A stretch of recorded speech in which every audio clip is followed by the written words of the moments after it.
the purpose of this flip lesson is just to give you an idea of what we'll be doing in lab when we start to study forces.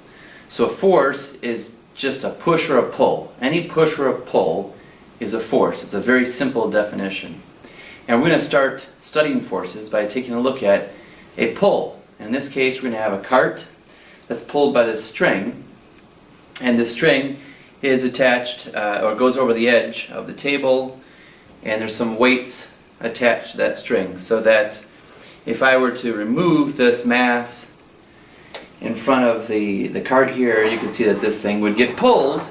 It'd be forced to move towards the end of the table. So the setup looks like this. You've got this cart, you've got various masses that you'll put on the cart. This thing you don't have to have, this is just to hold it in place. You could have your hands hold it, or a book for that matter.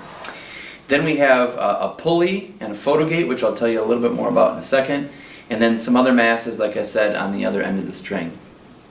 All of this is attached to the computer with the Data Lab Pro that we've been using so far this year for other different experiments.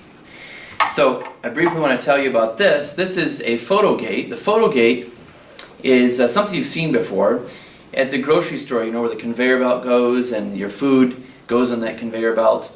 You'll notice that the conveyor belt always turns off right when the food gets to the end, and some of you might even have realized that if you put your finger or your hand over the end, there's a photo gate that you're blocking. There's a light beam that goes from here to here.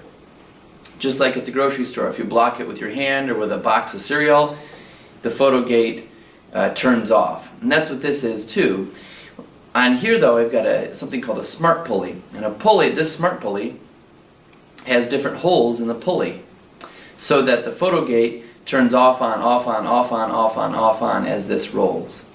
And when we hook this up to the computer through this wire, we can find the speed that the photo gate is moving at. And once we know the speed of the photo gate, that corresponds to how fast this cart is moving. Next, I'll show you how to use the computer program and set it up properly so that you get the right speeds from your cart.